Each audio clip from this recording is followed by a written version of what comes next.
So, what made you decide to come to Westfield Century City Food Court?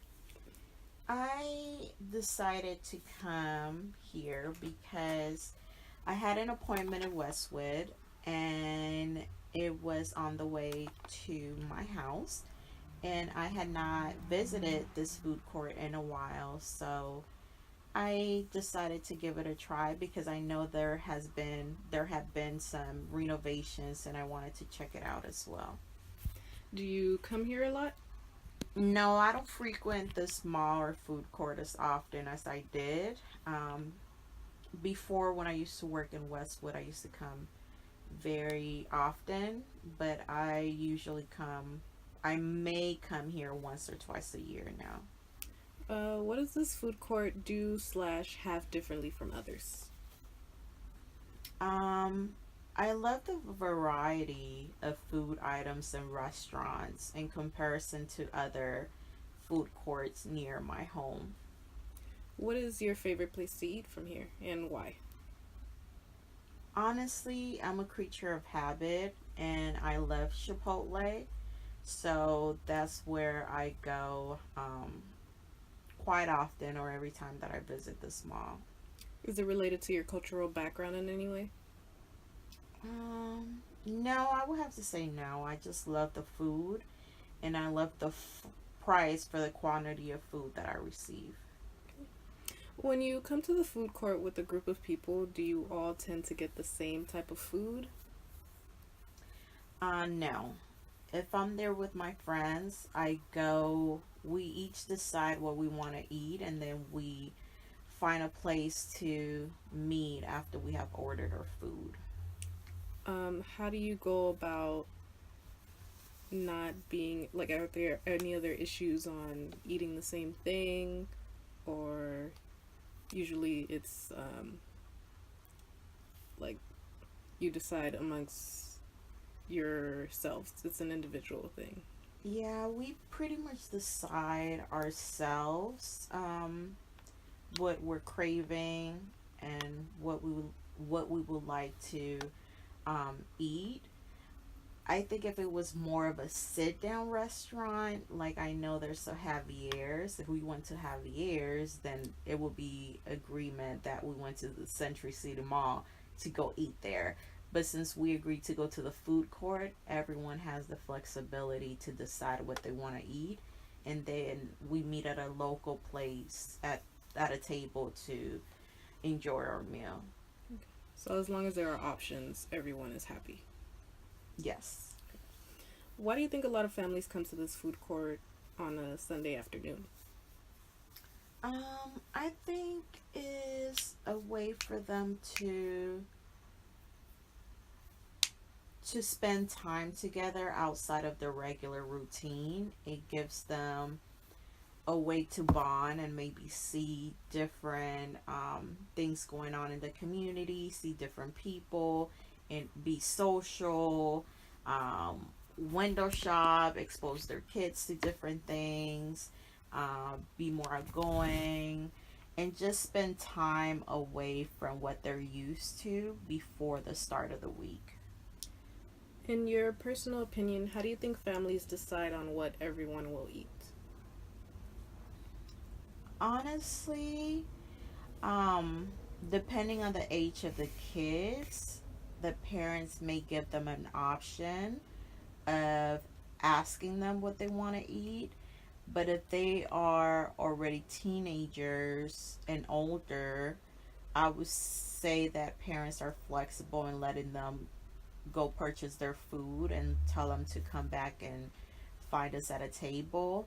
And I think for younger kids, the parents may also be flexible in the way that they may not want a child to throw a tantrum or get upset and just ruin the rest of the day. So I think a lot of times it's based on the children and what they want and what will make them happy. Within the American nuclear family, do you believe it is essential to follow gender roles? Um, I think that it really depends. I think it's very generational. Um, I think now we live in a society that I feel personally, in order to advance and be successful and reach certain things, you need the support of each other to make it to whatever goal or what you envision for your life. I don't think gender roles are very common nowadays if you want to be successful and you want to reach or accomplish different things in life. So, in order to reach goals, you feel it's necessary to not fit in a particular box. Correct. Okay. Does this vary by culture, or is there a certain standard to decision making?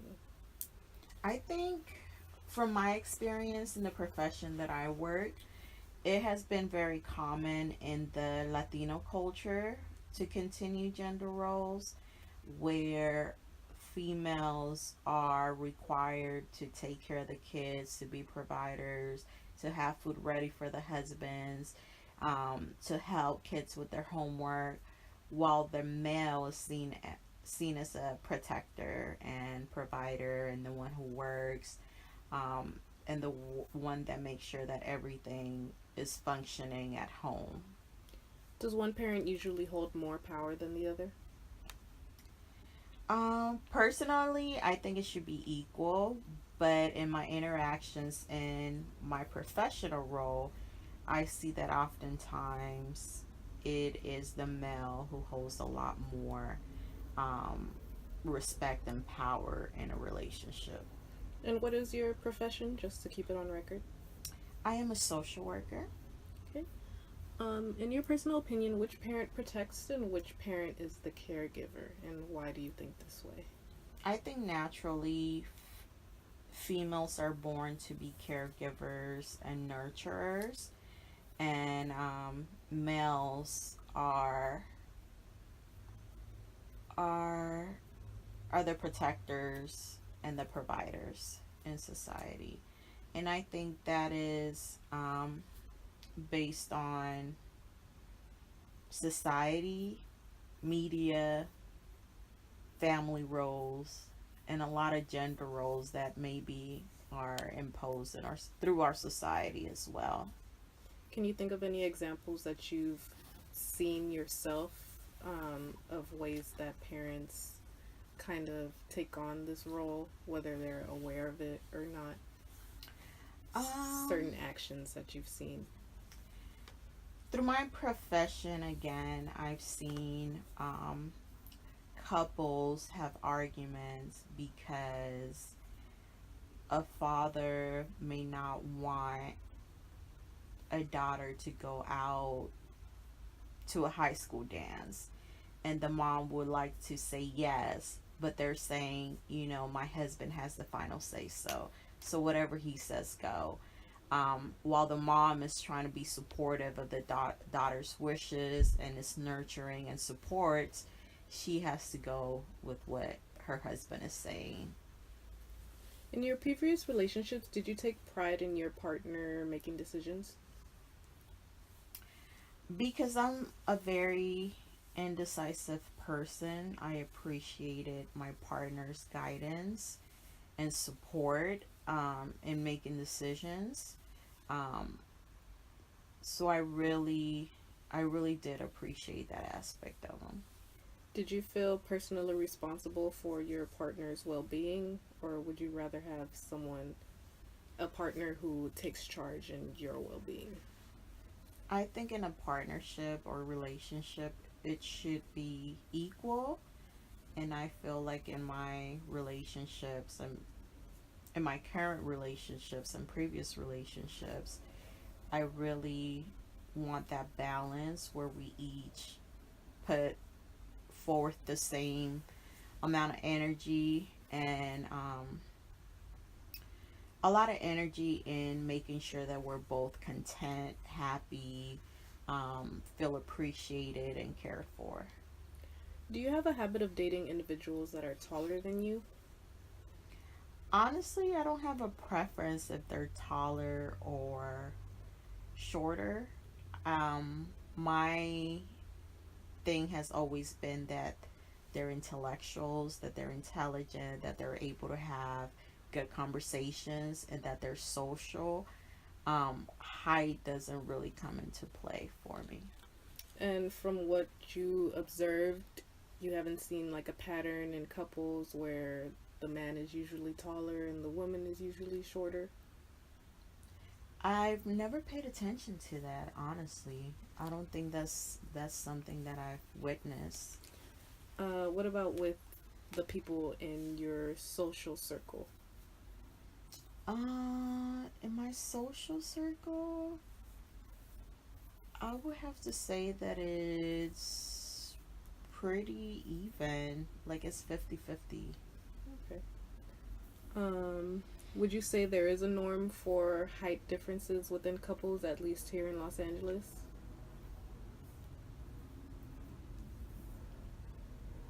The times that I've noticed couples in LA, I would have to say yes.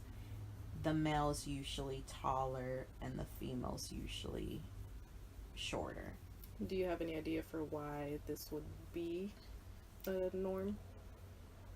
From what I've heard, my friends who date men who are only taller than them, is the idea that they want to feel protected. And they feel that when a man is taller, they feel protected, they have a sense of confidence, and the male feels confident too.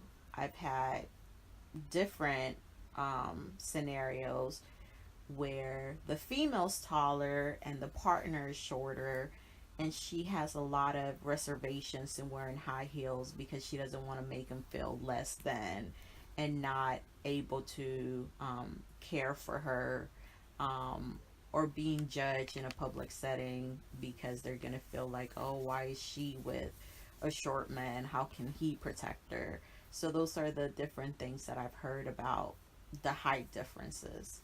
So you would say that men are subjected to emasculation if they're shorter than their partners. From what I've heard, yes. Okay. Do you have any particular opinions on couples that do not follow this social norm? Do I have an opinion? Mm-hmm. No. I think it's whatever makes them happy. Like if you're happy with someone taller, shorter, do you. Okay. When you come to the food court with company, is it your goal to maintain conversation while eating? It depends. If it's someone that I have not connected with in a very long time and we made plans to really reconnect and get to know, check in and find out what we each have been up to, then absolutely. But if it's a friend that I see regularly, or it's someone that I have lunch with or dinners with weekly, no, not really. I wouldn't I wouldn't want to feel forced to have a conversation. Is it possible to interact with friends slash family officially when phones are involved? Why or why not? If phones are involved, I would talk about myself personally. When I can't multitask, I have to do one thing at a time. So if you're talking to me and I'm on my phone, I'm not going to be present and I'm not going to listen to what you're saying. I'm going to be focused on what I'm reading on the phone, what I'm seeing on the phone. And I think that happens to a lot of people.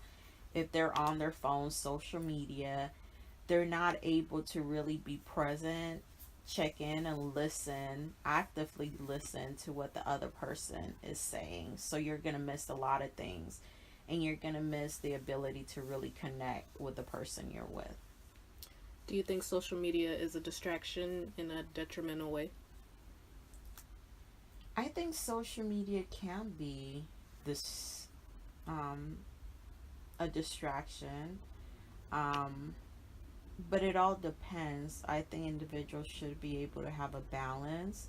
If they don't have that balance, then I believe social media can really impede your ability to get things done on a day, like uh, in your day. Like it can be a distraction you become consumed. So it can prevent an individual that doesn't have self control um, to really not get things done. And I think it also has affected the way that we socialize and engage with other people. So if you're not able to really control yourself and have that discipline, I think it can have detrimental effects. What do you enjoy most about coming to the Century City Mall? I feel like I'm in a whole new city. I really love coming here. It looks different, it smells different, it's cleaner than the malls I frequent closer to my house. The people are different. I get to see different races, ethnicities. They're different department stores that I don't have closer to my house. So I really enjoy coming here and seeing a different environment than what I'm used to. Describe your interactions with other people here at the Century City Mall, whether it's with the cashiers or people in passing, anything like that. Um, I've had really good um, interactions with the people at this mall. They're very nice. They're very friendly. Um, I feel like if I pick up on a positive energy and someone's willingness to help and assist me, then I'm able to have really good conversations. Um, I've been to Macy's a couple of times, and all of the sales associates have been outstanding with their customer service. So I've had really good experiences at the mall. Now, with it being located in a very affluent area of Los Angeles, do you ever feel looked down upon by other people you may come into contact with during your visits? Not at all. I've always been treated with respect and equal and as a human being, and I don't feel like I've been treated any different. Would you rather shop alone or be accompanied by friends or family? I like shopping alone because I hate shopping. That is not my thing to do. Um, I generally go to the mall or shopping when I have an item or items that I want to look into. So I would rather go shopping by myself, So, since you don't enjoy shopping, do you usually have an idea of what you want and then you make it your goal to get it? and that's it. And that's all. Go in, get out. Sharing meals with others used to be a great way to bond. Do you think social media has taken away from the need to bond with others over a meal? Yes, because it goes back to the thing I was explaining earlier. People get distracted and they get so involved in what they see in social media or DMs or Twitters or Snap, whatever that's called. And they want to respond or they want to create a story or they want to fit in. So they're consumed by it. And if you're on your phone, you really can't connect with others at the table or have conversation. Um, so I feel that it has diminished the way we communicate and how we socialize with each other. How do you feel about games that aim to decrease cell phone use during interactions with others, like having your phone at the center of the table during meals, or first person to pick up the phone pays the tab or leaves the tip? I think those are really good games. And I think it's something that can initiate conversations about the use of phones at dinner tables or when you're meeting with friends or families. And I think if all individuals present are in agreement with those games, then I don't see why not. I feel like it can enhance that social connection and it can enhance your ability to communicate, be present, check in with your friends, family, loved ones, and really connect with individuals. In what ways do you think technology takes away from people's ability to interact with others during visits to the mall? You really don't see what's going on around you. You're not focused. Um, And are you really connecting with whoever you're DMing through social media? It takes away from your ability to really be heard, be seen, be understood, because the individual is so focused on what they're seeing through a digital platform without really experiencing the day-to-day activities and seeing what's happening around them, uh, and really being able to bond and have that deep connection with others in their surroundings. Do you believe many people acknowledge this lack of human interaction as a problem, or are people just assimilating with the times, or is it like a generational thing? I think people are really assimilating with their time. um I remember growing up, cell phones were not a thing that we were concerned of. I think we used to rush home to get on the phone, like the landline, to talk to our friends, to check in with our friends. And now I think it's totally different. I think people can, and me personally, I feel lost without my cell phone.